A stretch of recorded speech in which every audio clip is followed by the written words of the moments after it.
दोस्तों आज हम डिफरेंसेस देखेंगे एक पुअर माइंडसेट और रिच माइंडसेट के बीच में। इसके लिए मैंने 3 बुक्स का सहारा लिया है, rich dad poor dad, 7 habits of highly effective people और द ई मिथ रिविजिटेड। दोस्तों सबसे पहला डिफरेंस एक पुअर माइंडसेट और एक रिच माइंडसेट वाले लोगों में ये है कि रिच माइंडसेट वाले लोग सबसे पहले अपने लिए एसेट्स बनाते हैं जो उनको हर महीने पैसे लाके दें और उसके बाद सारी कंफर्ट की चीजें खरीदते हैं। लेकिन गरीब माइंडसेट वाले लोग दिखावे के लिए, शो के लिए सारी यूजलेस चीजें खरीद लेते हैं और उसके बाद उनके पास पैसे ही नहीं बचते कहीं अच्छी जगह इन्वेस्ट करने के लिए और वो पूरी जिंदगी गरीब ही रह जाते हैं। इसका मैं एक रियल लाइफ एग्जाम्पल देना चाहता हूँ। कॉलेज टाइम में मैं एक कॉलोनी में रहता था जहाँ पर 6 या 7 घर थे। वो सारे के सारे बहुत ही अच्छे तरीके से डिजाइन करे गए थे, काफी खूबसूरत। उन सब घरों में से सिर्फ एक घर इनकम्प्लीट था और वो एक बिजनेसमैन का था। बाकी सारे घर डॉक्टर्स, इंजीनियर्स और प्रोफेसर के थे। जहाँ पे मैं रहता था वहाँ पे सिर्फ अंकल और आंटी थे और वो दोनों प्राइवेट यूनिवर्सिटी से रिटायर्ड थे एज अ प्रोफेसर और इसीलिए उन्हें कोई पेंशन भी नहीं मिलती थी। जब मैं पहली बार उनके घर गया था तो मुझे लगा था वो बहुत ज्यादा रिच हैं। उनकी कार से लेके इंटीरियर डिजाइनिंग, फर्नीचर, हर चीज परफेक्ट थी। मैं उनके फर्स्ट फ्लोर में एक रूम में रहता था। मैंने बहुत बार नोटिस किया कि अंकल और आंटी की बहस होती थी पैसों के रिगार्डिंग। कोई भी एक्सेस खर्चा उनके बीच में टेंशन क्रिएट कर देता था। एक बार मैं अंकल के साथ उनकी बालकनी में बैठा हुआ था तो मैंने उनसे कहा कि आपके साथ वाले पड़ोसी ने शायद अपना घर कंप्लीट नहीं किया। तो इस पर उन्होंने कहा, हाँ बहुत कंजूस है, कार भी नॉर्मल सी रखी है, एक ही फ्लोर बनाया है, इनकी वजह से हमारी कॉलोनी अच्छी भी नहीं लगती, पता नहीं पैसे खर्चते ही नहीं।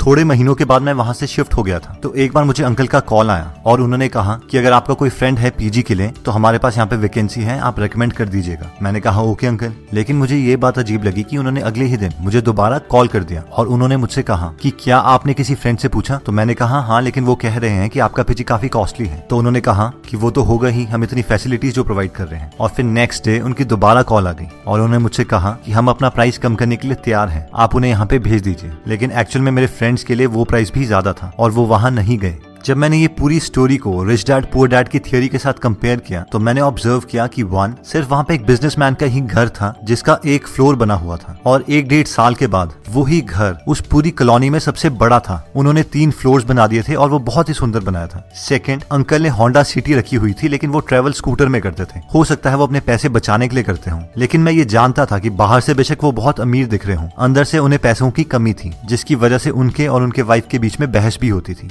और दोस्तों पुअर मेंटालिटी वाले लोग ऐसी ही गलतियां करते हैं। सैलरी 15,000 होगी लेकिन आईफोन 50,000 का ले लेंगे। जितनी रिक्वायरमेंट है उससे बहुत बड़ी गाड़ी लोन पे ले लेंगे। 10-10 हजार की जीन्स ले लेंगे, शूज ले लेंगे। लेकिन अमीर मेंटालिटी वाले लोग इस चीज को एक्चुअल में कैलकुलेट करते हैं कि कोई भी प्रोडक्ट उन्हें कितनी वैल्यू प्रोवाइड कर सकता है और तभी उसके लिए पे करते हैं। नेक्स्ट पॉइंट कहता है कि अमीर मेंटालिटी वाले लोग सबसे पहले खुद को पे करते हैं, उसके बाद किसी और को। आप में से बहुत सारे लोगों ने रिच डैड पुअर डैड पढ़ी होगी लेकिन बहुत कम लोग रॉबर्ट और उनकी वाइफ किम कियोसाकी की एक्चुअल स्टोरी जानते हैं। इन दोनों की शादी से पहले रॉबर्ट बहुत ज्यादा उधार पर थे। ये दोनों चाहते थे कि अपनी लाइफ को इम्प्रूव करें लेकिन इनकी मंथली सैलरी से ज्यादा इनकी मंथली लोन इंस्टॉलमेंट्स थी जो इन्हें देनी पड़ती थी। लेकिन रॉबर्ट को अपने रिच डैड के सारे प्रिंसिपल्स याद थे जिन्होंने कहा था कि अपने आप को सबसे पहले पे करो। इसीलिए रॉबर्ट कहते हैं कि हम अपनी सैलरी का 20% हमेशा सेव करते थे। फिर चाहे उधार वाले लोगों से जितना मर्जी प्रेशर क्यों ना आ रहा हो, उस प्रेशर को हम एज अ मोटिवेशन यूटिलाइज करते थे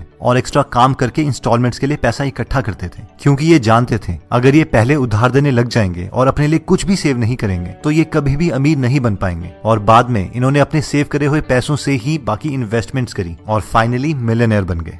दोस्तों हम में से मैक्सिमम लोग ये गलती करते हैं। हम सोचते हैं कि हम पहले सारा अपना उधार चुकाएंगे और उसके बाद में सेविंग स्टार्ट करेंगे, या फिर हमारी सैलरी का जितना पोर्शन बचेगा हम उसके बाद सेविंग करेंगे। लेकिन ये सीक्वेंस बहुत मैटर करता है। इवन वॉरेन बफेट बोलते हैं कि पहले पैसे सेव करो और उसके बाद बाकी सारे खर्चे करो। आप मान के चलो कि आपकी सैलरी ही कम है और अपनी सैलरी का मिनिमम 20% हमेशा सेव करो। अब ऑब्वियसली सिर्फ सेविंग आपको अमीर नहीं बनाएगी, उसके बाद आपको उन पैसों को इन्वेस्ट भी करना पड़ेगा लॉजिकली, लेकिन ये फर्स्ट और नेसेसरी स्टेप है अमीरी की तरफ।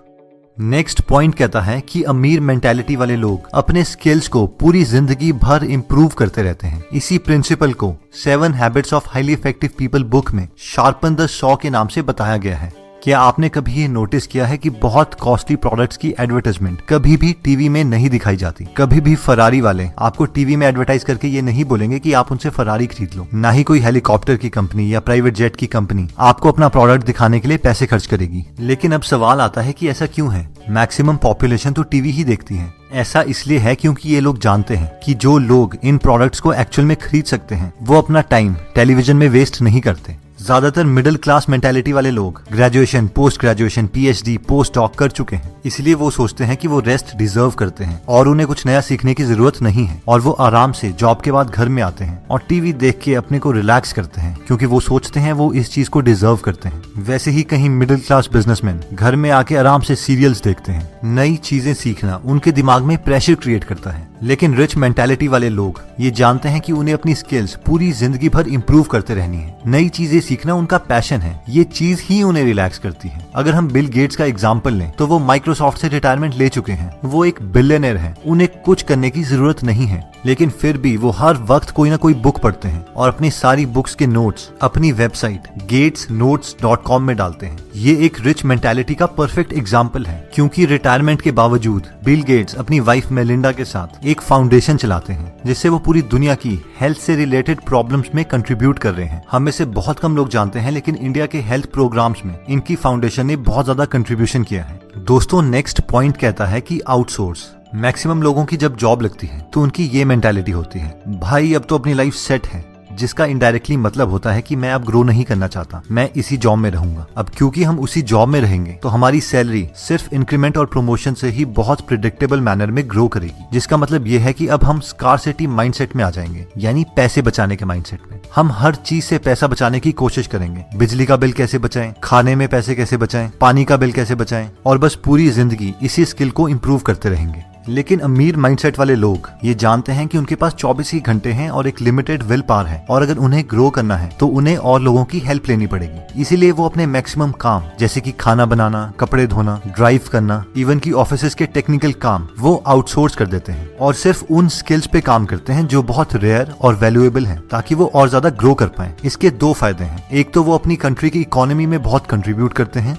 दूसरा इस प्रोसेस में बहुत सारे लोगों को जॉब दे देते हैं। लेकिन एक पुअर मेंटालिटी वाले लोग इन लोगों को देख के बहुत चिढ़ते हैं, यार ये तो बहुत स्टाइल मारते हैं, बिना नौकरों के तो ये काम नहीं करते। लेकिन रिच मेंटालिटी वाले लोगों के दिमाग में कुछ और ही चल रहा होता है। उनका मेन मकसद स्टाइल मारना नहीं, बल्कि अपने टाइम को बचाना होता है, जिसे गलत इंटरप्रेट किया जाता है। अब दोस्तों, इसका मतलब ये भी नहीं है कि आप सारे काम को आउटसोर्स कर दो और बाद में घर में बैठ के दोबारा से टीवी ही देखो। इसका मतलब सिर्फ ये है कि अगर आप ग्रो कर रहे हो और अगर आपको और लोगों की हेल्प चाहिए तो आप अपनी ग्रोथ को रोकोगे नहीं और हिचकिचाओगे नहीं, और इसीलिए कामों को आउटसोर्स कर दोगे। दोस्तों, नेक्स्ट पॉइंट कहता है कि think win win. Human psychology को समझने के लिए रिसर्चर्स ने एक एक्सपेरिमेंट किया। उन्होंने दो लोग जो एक दूसरे को नहीं जानते थे, उन्हें एक कमरे में बिठाया और टेबल पर $100 रख दिए। रिसर्चर्स ने उन लोगों को बताया कि आपको ये $100 आपस में बांटने हैं, लेकिन हमारी कुछ कंडीशंस हैं। कंडीशन नंबर 1, पहला आदमी ये डिसाइड करेगा कि वो दोनों $100 को कैसे कैसे बांटेंगे। कंडीशन नंबर 2, दूसरा आदमी ये डिसाइड करेगा कि पहले आदमी ने जितने डॉलर्स उन दोनों में बांटे हैं, क्या वो उसे मंजूर है या नहीं। अगर वो उसे मंजूर है तो दोनों को उतने उतने डॉलर्स मिल जाएंगे, लेकिन अगर उसे वो चीज मंजूर नहीं है तो किसी को कुछ नहीं मिलेगा।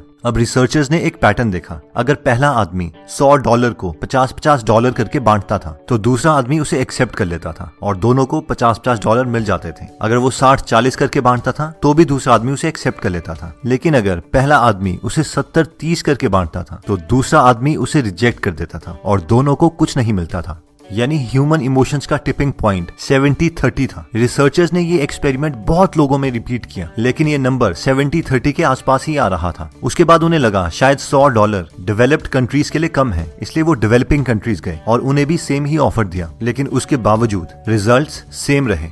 अगर आप दूसरे आदमी होते तो आपका भी यही डिसीजन होता कि पहले आदमी ने अपने को 70 क्यों दिए और मुझे सिर्फ $30, इसलिए मैं भी उसे 70 क्यों लेने दूं। और शायद आप इमोशनली ठीक भी होते, लेकिन अगर हम इसे लॉजिकली देखें तो आपको वैसे भी कुछ नहीं मिल रहा था। आपको सिर्फ हाँ बोलनी थी और आपको वो डॉलर्स मिल जाते। लेकिन मैक्सिमम लोग इस डील को ना ही बोलते हैं, और ये पुअर माइंडसेट वाले लोगों की साइकोलॉजी है, जहाँ पे जेलेसी, चिढ़, कॉम्पिटिशन जैसे इमोशंस हैं। लेकिन एक रिच माइंडसेट वाले लोग हमेशा अपना दिमाग यूज करके कोई ना कोई ऐसा मेथड निकाल देते हैं जिससे दोनों का फायदा हो सके। वो विन विन में बिलीव करते हैं। विन लूज या लूज लूज वाली डील्स वो नहीं करते। इवन विन विन सिचुएशन में अगर उन्हें कम परसेंटेज भी मिल रही हो, फिर भी वो उस डील को कर लेंगे, क्योंकि वो जानते हैं कि वो हजारों ऐसी अपॉर्चुनिटीज और क्रिएट कर देंगे और अपने लिए और बाकियों के लिए भी एक अच्छा प्रॉफिट कमा देंगे।